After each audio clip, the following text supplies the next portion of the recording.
Hello students, welcome to my YouTube channel Mathsman. आज हम केंद्रीय विद्यालय संगठन का क्लास 7th का मैथ्स का टर्म 2 का सैम्पल पेपर सॉल्व करेंगे। जैसा कि आप सबको पता है, इस बार पेपर का पैटर्न थोड़ा चेंज हुआ है। पहले आपका 80 मार्क्स का पेपर आता था, बट इस बार से 40 मार्क्स का पेपर आएगा। ठीक है, तो देखते हैं क्या पैटर्न होगा, कितने कितने मार्क्स के क्वेश्चंस होंगे, कितने सेक्शंस होंगे। Your paper will be of 40 marks. ठीक है, 40 नंबर का पेपर होगा and you will be given 2 hours to attempt the paper. आपको 2 घंटे का टाइम मिलेगा। In this question paper there will be 4 sections. Okay, section A B C and D. A और बी सेक्शन में 10 क्वेश्चंस होंगे 1 mark के। ठीक है, यानी कि 20 क्वेश्चंस हैं वो 1 मार्क के हैं। ठीक है, सेक्शन सी और डी में 1 मार्क, 2 मार्क्स एंड 3 मार्क्स के क्वेश्चंस होंगे।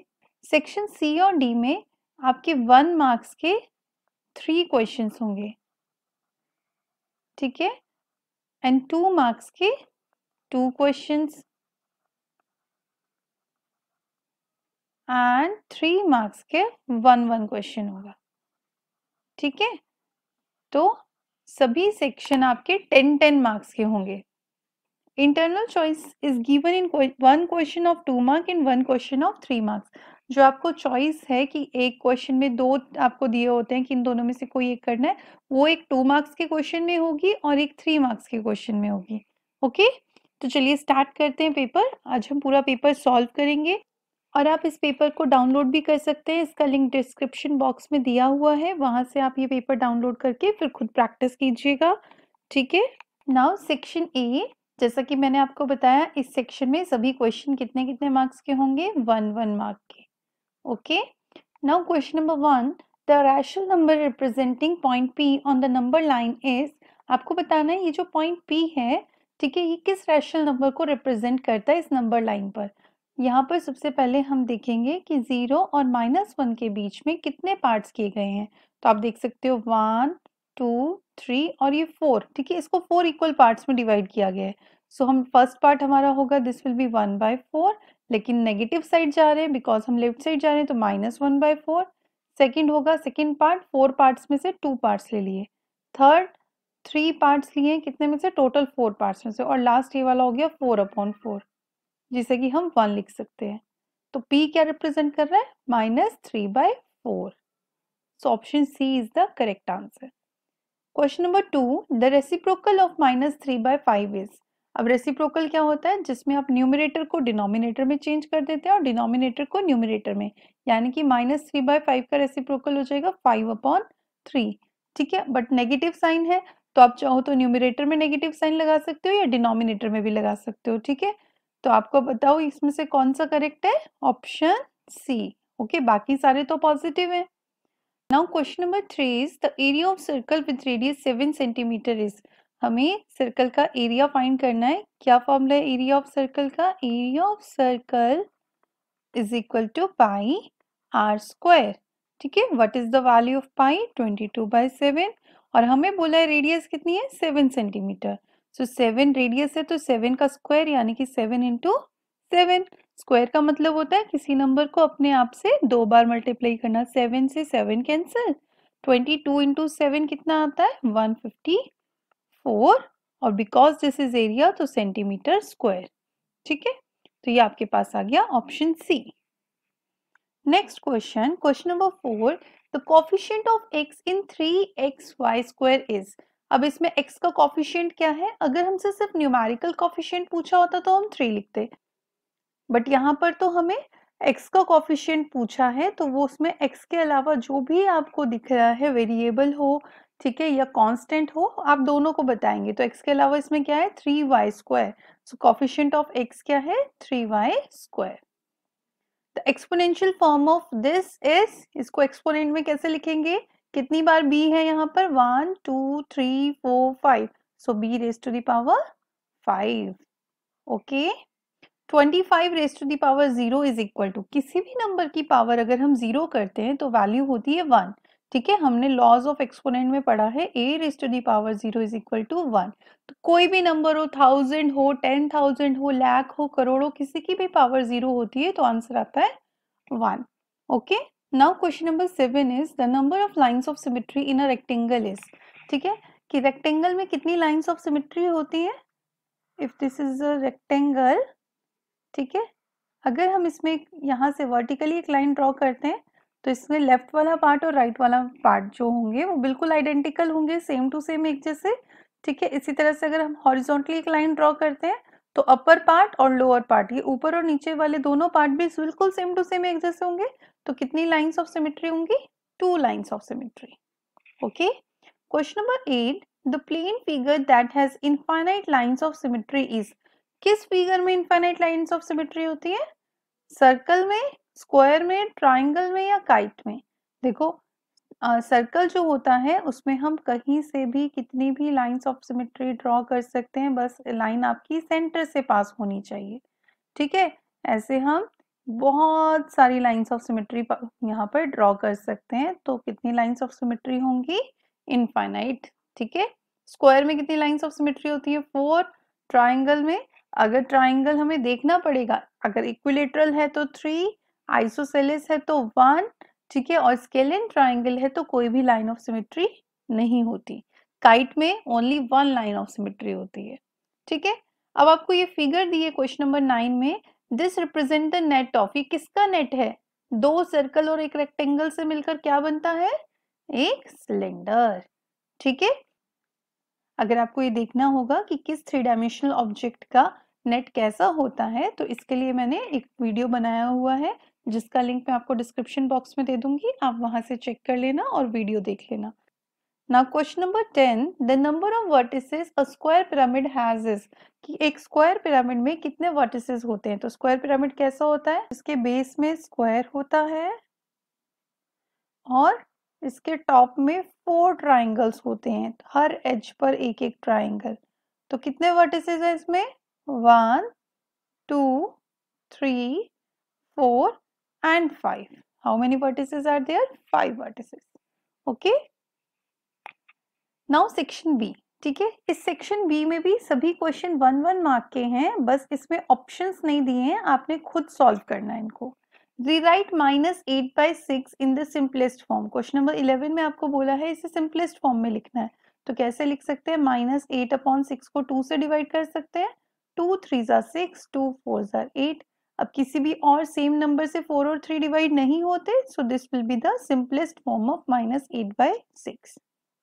Question number 12 is find 2 equivalent fractions of 15/9। हमें 15/9 के 2 इक्विवेलेंट फ्रैक्शंस फाइंड करने हैं। तो कैसे करेंगे, हम 15/9 को न्यूमरेटर में भी किसी सेम नंबर से मल्टीप्लाई करेंगे और डिनोमिनेटर में भी, जैसे कि 2/2 से कर दिया, ठीक है। तो आ गया 30/18। तो एक इक्विवेलेंट नंबर ये आ गया। दूसरा हम क्या करते हैं, 3/3 से कर देते हैं, ठीक है। तो सेम नंबर से न्यूमरेटर और डिनोमिनेटर को अगर मल्टीप्लाई कर दें तो जो नंबर आता है वो क्या होता है, इक्विवेलेंट फ्रैक्शन। तो 15 3s are 45, 9 3s are 27, ठीक है। Find the area of given triangle below. अब हमें इस ट्राइंगल का एरिया फाइंड करना है। कैसे फाइंड करते हैं area of triangle, area of triangle is equal to half into base into height.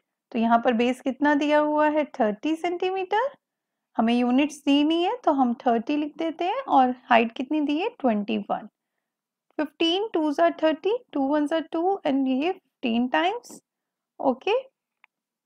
अब 15 इंटू 21 कितना होगा, ये आपके पास मल्टीप्लाई करके आएगा 315, बिकॉज ये एरिया फाइंड किया तो स्क्वायर यूनिट्स, ठीक है। स्क्वायर यानी कि 2 बार आएंगी यूनिट्स, लेकिन कोई भी यूनिट हो सकता है, सेंटीमीटर होगा तो सेंटीमीटर स्क्वायर, मीटर होगा तो मीटर स्क्वायर, ठीक है। Next question, question number 14, find the area of parallelogram whose base is 7 centimetre and height is 5 centimetre.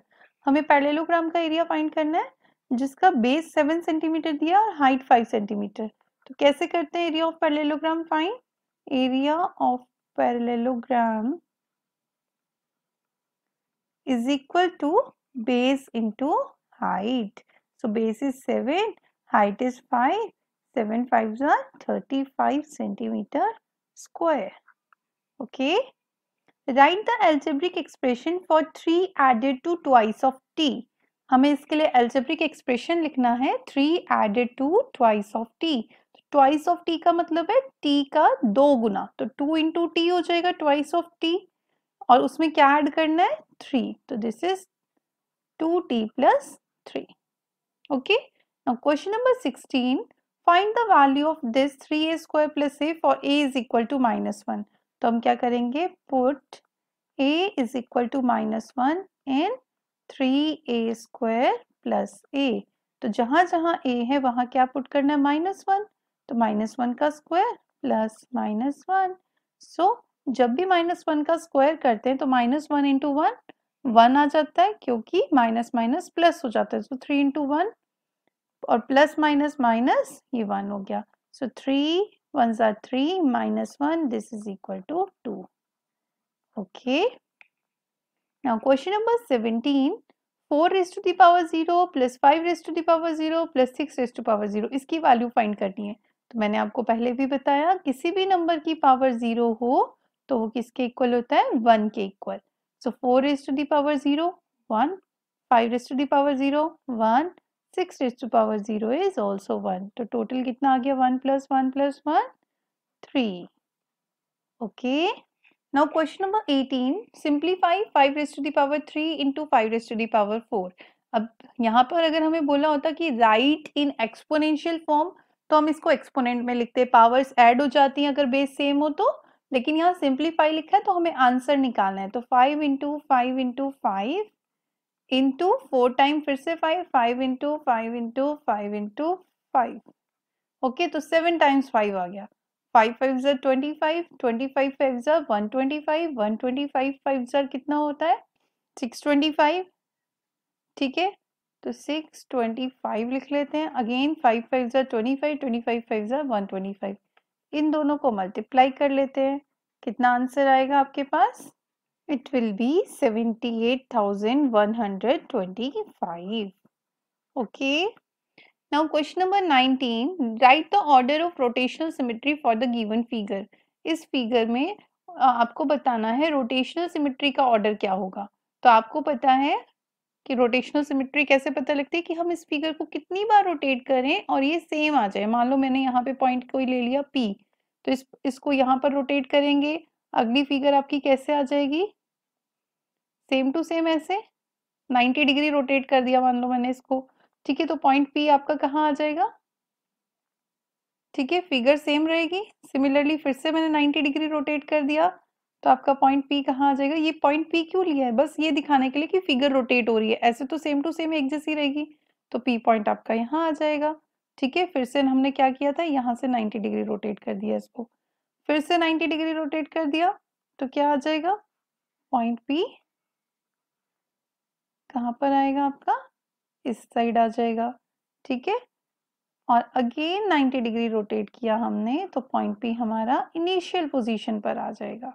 ठीक है, यानी कि यहाँ तो कितनी बार हमने रोटेट किया कि वापस हम उसी पोजीशन पे आ गए, 4 बार रोटेट किया हमने, है ना. और हमारे जो फिगर थी वो बिल्कुल आइडेंटिकल एक जैसी रही. पॉइंट P हमने सिर्फ ये दिखाने के लिए लिया कि हमारी फिगर रोटेट हो रही है.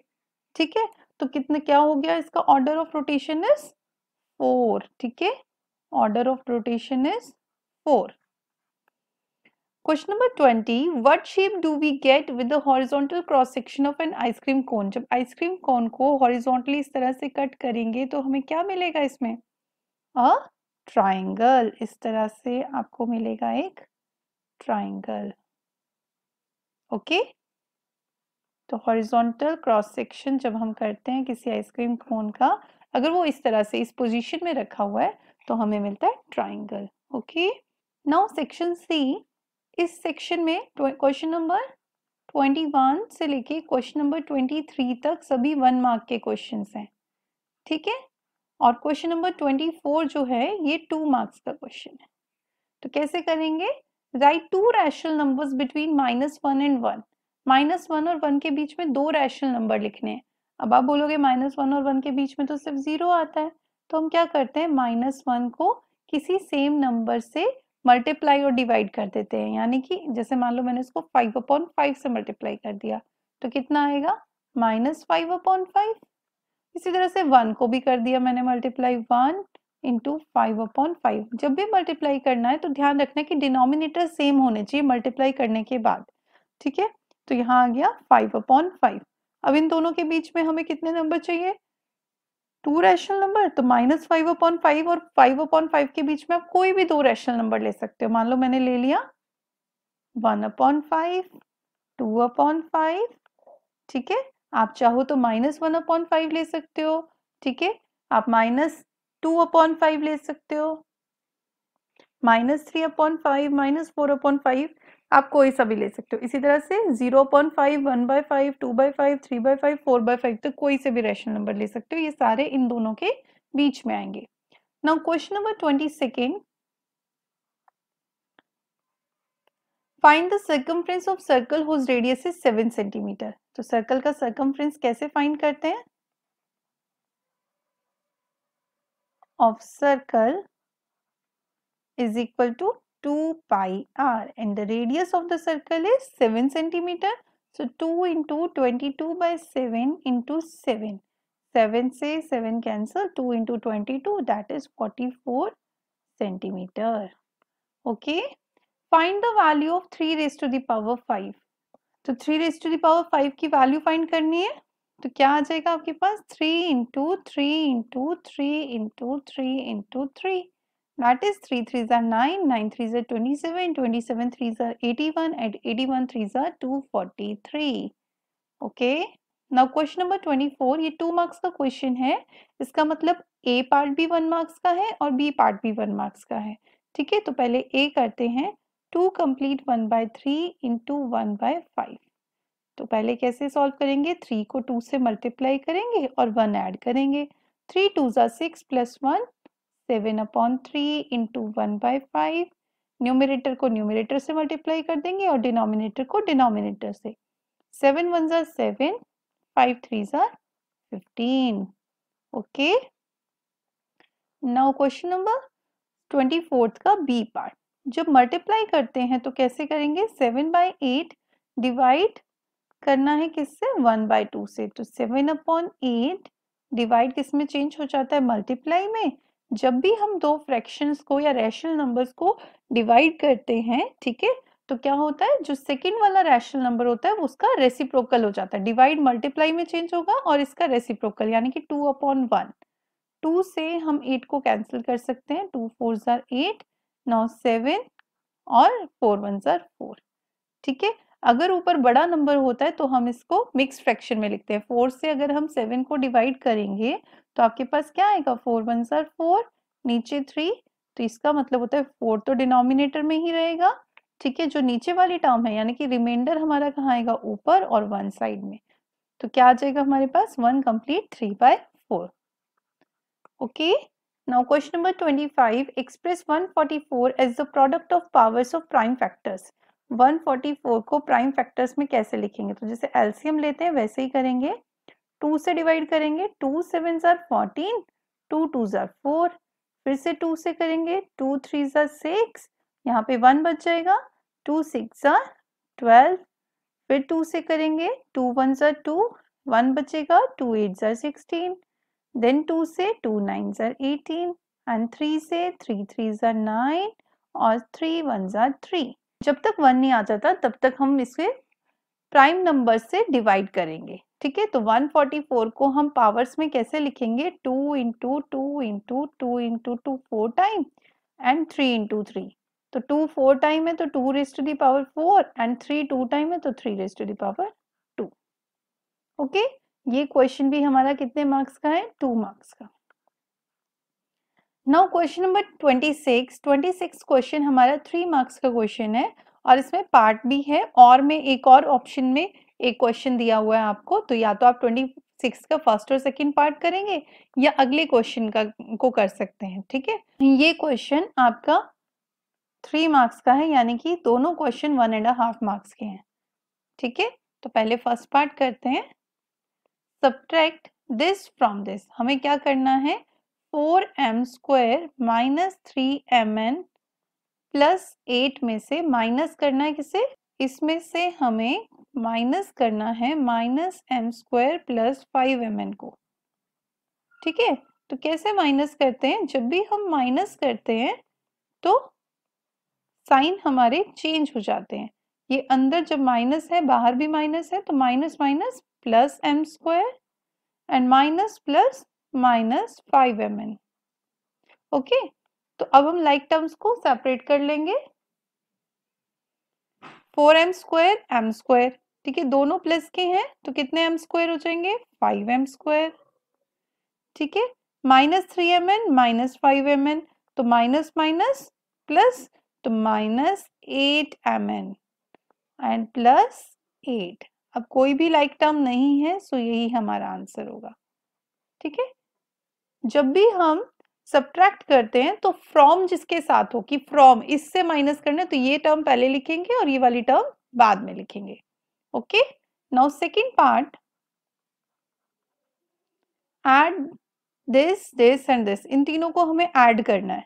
ठीक है, तो कैसे करेंगे? X square minus Y square minus 1 plus Y square minus 1 minus x square plus 1 minus x square minus Y square. ठीक है, तो ब्रैकेट ओपन कर देते हैं। X square minus Y square minus 1 plus Y square minus 1 minus x square plus 1 minus x square minus Y square. ठीक है, तो अब हम लाइक टर्म्स को सेपरेट कर लेंगे। ये एक्स स्क्वायर है, एक प्लस का एक माइनस का, कैंसल, जीरो हो गया। एक वाई स्क्वायर माइनस का है और ये प्लस का, ये भी जीरो। ठीक है, प्लस माइनस जीरो हो जाता है। ठीक है, एक प्लस 1 है, ये माइनस 1, ये भी जीरो, तो क्या बच गया हमारे पास? Minus x square minus Y square and minus 1। This is your answer. Okay, अब क्वेश्चन नंबर 26 का ही और पार्ट में दिया हुआ है, ये भी 3 मार्क्स का है। ठीक है, चाहो तो आप ये वाला क्वेश्चन करो जो हमने फर्स्ट और सेकंड पार्ट किए इसके, मतलब 1.5 मार्क वाले। ठीक है, या आप चाहो तो ये क्वेश्चन अटेम्प्ट कर सकते हो, ये भी 26 क्वेश्चन ही है। ठीक है, इसमें 3 पार्ट्स हैं, तीनों 1-1 मार्क के हैं। तो इस क्वेश्चन में क्या बोला गया है? If a is equal to 2, b is equal to -2, find the values of the following. कि अगर a की वैल्यू 2 हो और b की वैल्यू -2 हो, तो हमें इन सब की वैल्यूज फाइंड करनी है। a square plus B square, तो a की जगह क्या लिखना है? 2 स्क्वायर, और b की जगह -2 का स्क्वायर। 2 स्क्वायर इज 4 एंड -2 का स्क्वायर करेंगे, -2 इंटू -2, ये भी क्या आएगा? 2 2 जार 4, माइनस माइनस प्लस हो जाएगा, तो 4 प्लस 4 8। ओके, सेकेंड पार्ट में क्या बोला है? A square plus a b plus B square. ठीक है, तो ए की जगह 2 स्क्वायर, ए बी यानी कि 2 इंटू -2 एंड बी की जगह -2 का स्क्वायर। ठीक है, तो 2 का स्क्वायर, 2 2 जार 4, यहाँ पर प्लस 2 इंटू -2, तो 2 2 जार 4, लेकिन एक प्लस का है एक माइनस का है, plus minus will become minus, और -2 इंटू -2 करेंगे, -2 का स्क्वायर तब भी 4। तो प्लस प्लस वालों को पहले प्लस करते हैं, तो 4 plus 4 8, 8 minus 4 is 4। Okay, now third part, a square minus B square, that is 2 square minus -2 का स्क्वायर। ठीक है, 2 स्क्वायर इज 4 एंड माइनस -2 का स्क्वायर भी 4, 4 माइनस 4 इज 0। ठीक है, तो ये तीनों पार्ट्स 1-1 मार्क के हैं। Now section D, section D में क्वेश्चन नंबर 27, 28, 29। ठीक है, क्वेश्चन नंबर 27 से लेके क्वेश्चन नंबर 29 तक ये तीनों 1 मार्क के हैं। ठीक है, now question number 27, simplify by combining the like terms. हमने लाइक टर्म्स को कंबाइन करना है और इसे सिंप्लीफाई करना है। तो पहले ब्रैकेट ओपन कर लेते हैं, p plus p minus Q plus q minus p। तो p हमारे पास कितने हैं? p प्लस p और एक माइनस p। इस तरह से सभी q को इकट्ठा कर लो, माइनस q प्लस q। ठीक है, तो p plus p 2p minus p and minus Q minus का 2q, माइनस माइनस प्लस हो जाता है, प्लस q। अब एक 2p में से एक p माइनस करेंगे तो only 1p, and minus 2q में प्लस 1q करेंगे तो प्लस माइनस माइनस, तो ओनली q बचेगा, लेकिन बड़े के आगे माइनस, तो माइनस का। So this is your answer, p minus q। Now question number 28, draw a figure with no line of symmetry. एक ऐसी फिगर ड्रॉ करनी है जिसमें कोई भी लाइन ऑफ सिमेट्री नहीं हो सकती। ठीक है, जैसे कि स्केल एंड ट्राइंगल, ठीक है, तो आप एक स्केलेन ट्राइंगल ड्रॉ कर सकते हैं इस तरह से, जिसकी तीनों साइड्स डिफरेंट डिफरेंट लेंथ की हों। ठीक है, या पैरेललोग्राम भी ड्रॉ कर सकते हो, पैरेललोग्राम में भी कोई भी लाइन ऑफ सिमेट्री नहीं होती। ठीक है, आप पैरेललोग्राम भी ड्रॉ कर सकते हो, आपकी चॉइस है। ठीक है, now question number 29, a bulb is kept burning just right above the following solid. की एक बल्ब है, इस सॉलिड के ऊपर, सॉलिड क्या है, बॉल दी हुई है, इस बॉल के ऊपर अगर जल रहा है, आगे आपको बोला है name the shape of the shadows obtained, की जो शेडो बनेगी उसकी शेप क्या होगी। तो जब ये इस पर ग्लो करेगा तो आपकी शेडो कैसे बनेगी, इस तरह से बिल्कुल सर्कुलर शेप बनेगी, है ना। तो कैसी शेडो होगी, इट विल बी सर्कल। ठीक है, सर्कुलर शेप आएगी। ठीक है, तो इसका शेप का नाम हुआ सर्कल।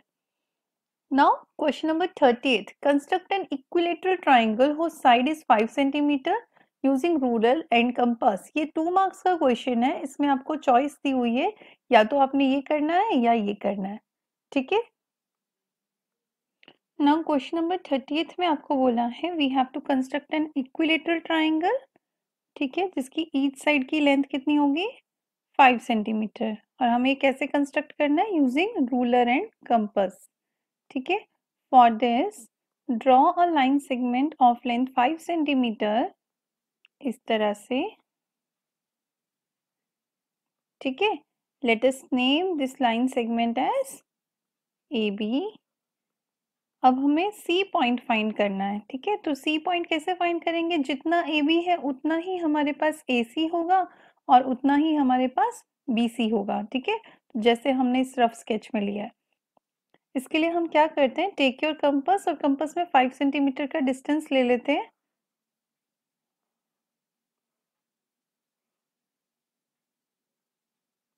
इस तरह से। ठीक है, और एक अपनी कंपास की निडल को ए पर रखते हैं, ए से एक आर्क ऐसे लगाते हैं, और दूसरी बार बी पर कंपास की निडल को रख के 5 सेंटीमीटर डिस्टेंस का ही एक और आर्क लगाते हैं। ठीक है, जहां पे दोनों पॉइंट्स एक दूसरे को कट करते हैं, name this point as C and we have to join A C and B C. Okay, तो ये आपका आ गया equilateral triangle whose length of each side is 5 centimeter. Okay, question number 30th में ही और पार्ट में आपको दिया हुआ है we have to construct a triangle P Q R. Okay, in which angle P Q R is 60 degree, P Q is 3 centimeter and Q R is 5.5 centimeter. ठीक है, तो कैसे करेंगे, first of all draw a line segment of length 5.5 centimeter, इस तरह से। ठीक है, हमेशा सबसे पहले आपने रफ स्केच ही बनाना है। Name this as Q R, और इसकी लेंथ लिख देते हैं 5.5 centimeter. Now we have to construct an angle of measure 60 degree at point Q. So for this take your compass, place the needle of compass at point Q, take a small distance in your compass. ठीक है, and draw an arc like this.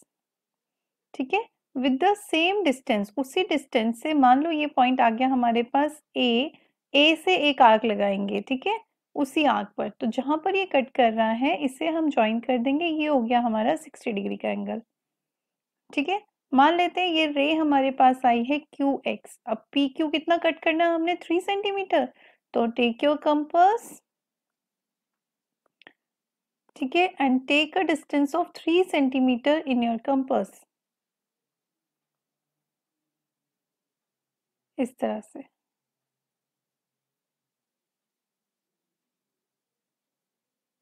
ठीक है, तो अब अपनी compass की needle को Q पर रखेंगे और 3 सेंटीमीटर का आर्क लगा देंगे क्यू वाई पर। जहां पे ये पॉइंट कट कर रहा है, name this point as P. Now we have to join P R. ठीक है, और यहाँ पर इसके मेजरमेंट्स, डायमेंशंस लिख देंगे। हमने कितना लिया था, पी क्यू 3 सेंटीमीटर कट किया था, this is 3 centimetre, this angle is 60 degree. I hope आपको समझ आ गया होगा। Now, question number 31. Name two quadrilaterals which both have line and rotational symmetry of order more than one. हमें बोला है हमें दो quadrilaterals बताने हैं जिसमें line of symmetry and rotational symmetry 1 से ज़्यादा ऑर्डर की हो, ठीक है। तो स्क्वायर में लाइन ऑफ सिमेट्री कितनी होती है? 4, ठीक है। And order of rotational symmetry क्या होता है?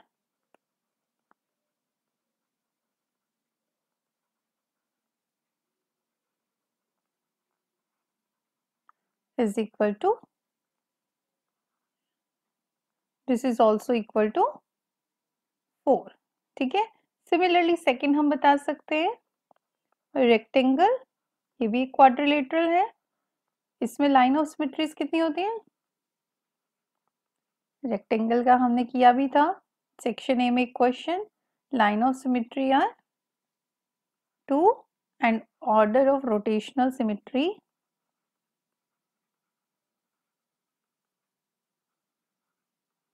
is also equal to 2. Okay, question number 32, last question, this is of 3 marks. आपको बोला है in a rectangular land there is a flower bed of radius 3 metre in the centre. आपको बोला एक rectangular land है जिसमें बीच में, ठीक है, बिल्कुल इसके सेंटर में 3 मीटर की रेडियस में फ्लावर बेड बनाया गया है, यानी कि फ्लावर्स लगाए गए हैं। Find the area of whole land. तो फर्स्ट ऑफ ऑल हमें क्या फाइंड करना है? फर्स्ट पार्ट में एरिया ऑफ लैंड। तो एरिया ऑफ लैंड कैसी शेप की है लैंड? रेक्टेंगुलर, तो length into breadth, that is 20 meter into 8 meter, this will be 8 to 16, 160 meter square, ठीक है। सेकेंड में पूछा है एरिया ऑफ फ्लावर बेड, तो एरिया ऑफ फ्लावर बेड कैसे फाइंड करेंगे? कैसी शेप का है? Circle, this is equal to pi are square. तो पाई की वैल्यू आपको बोला है 3.14 लेनी है, रेडियस कितनी दी है? 3 into 3 स्क्वायर है ना, ठीक है। तो आपके पास आ जाएगा 3 3 9, 9 को इससे मल्टीप्लाई करोगे तो कितना आएगा? It will be 28.26 centimeter square. Now find the area of land excluding the area of flower bed. Question number 32 के थर्ड पार्ट में हमें बोला है कि इस लैंड का एरिया कितना होगा अगर इसमें से हम फ्लावर का एरिया एक्सक्लूड कर दें, यानी कि माइनस कर दें। तो area of land excluding area of flower bed, ठीक है। तो माइनस कर देंगे लैंड के एरिया से, ठीक है, फ्लावर बेड का एरिया माइनस कर देंगे। It will be 131.74 meter square. Okay, so this was all about this sample paper, ठीक है। आई होप आपको पूरा सैम्पल पेपर अच्छे से समझ आ गया होगा। इस सैम्पल पेपर के पीडीएफ का लिंक मैं आपको डिस्क्रिप्शन बॉक्स में दे रही हूँ, वहां से आप इसे डाउनलोड करके खुद प्रैक्टिस कर सकते हैं। पेपर का पैटर्न यही होगा, बस क्वेश्चंस डिफरेंट होंगे, ठीक है। तो बहुत अच्छे से प्रैक्टिस कीजिए। जल्दी मैं अपने नेक्स्ट वीडियो में एक और सैम्पल पेपर सॉल्व करूंगी, ठीक है। Thank you for watching the video. अगर आपको ये वीडियो पसंद आया हो तो इस वीडियो को लाइक कीजिए, शेयर कीजिए और मेरे चैनल को सब्सक्राइब कीजिए। साथ ही बेल आइकन प्रेस करना ना भूलें, ताकि जब भी मैं कोई नया वीडियो अपलोड करूं तो आपको उसकी नोटिफिकेशन मिल जाए। तो मिलते हैं अगले वीडियो के साथ जिसमें हम नेक्स्ट सैम्पल पेपर सॉल्व करेंगे। तब तक बाय स्टूडेंट्स।